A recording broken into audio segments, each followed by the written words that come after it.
I had no big funding, and I just went forward as a person with this belief in my mind that something needs to be done.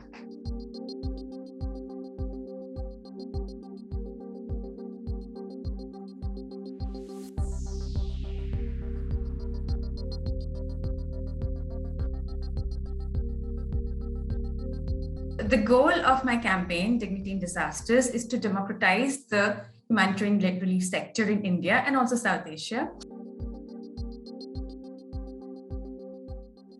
The moment I knew that I had to start this work was while I was working in the state of Assam.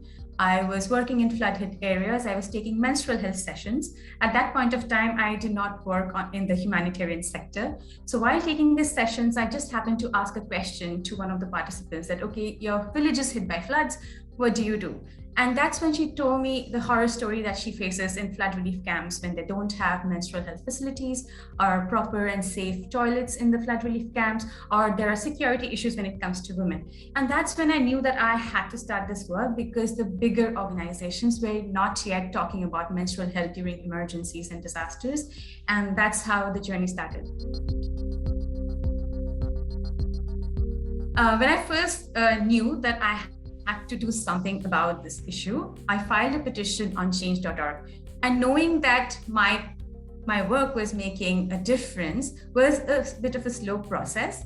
But eventually I got to understand that I was creating a mindset change. There were people who were not from the area that I was from, because floods in Assam are a really topical issue and they affect a very small part of India.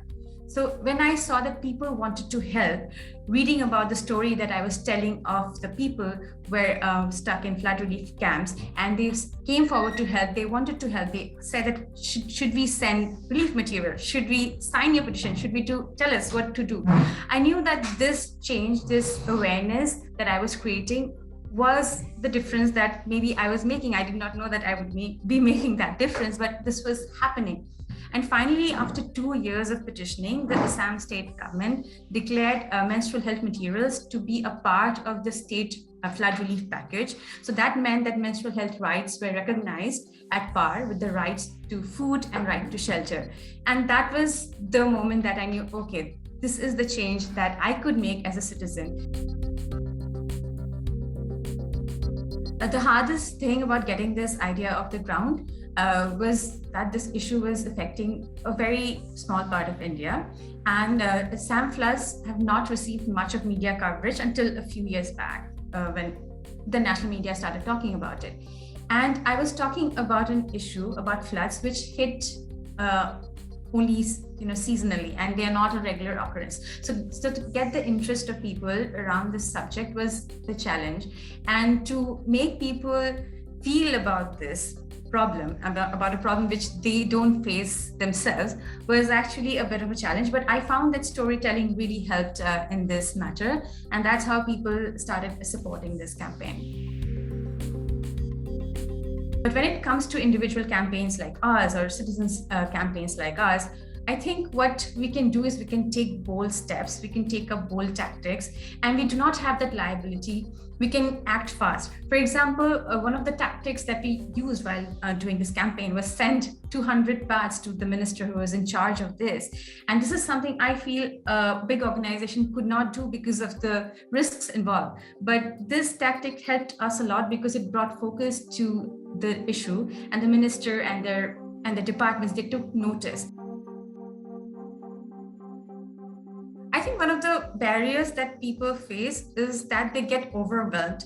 When it comes to the subject of humanitarian relief or disaster relief, there is this perception that this is a work which should be done by the bigger organizations or the government, and common people can't do much about it.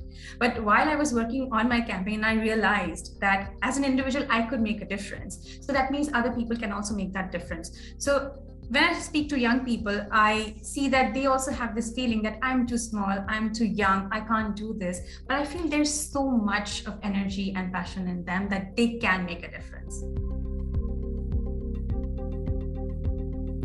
Right now, governments are investing on programs which teach children to learn coding or build apps. but these kids do not know how to purify water if their water lines get hit during an urban flood. Now, why don't we know that? Is it a less sexy subject, or is it a less glamorous subject? I think yes. I think that needs a mindset change, which needs a top-down approach, and we need the government to make that change and to invest in such education.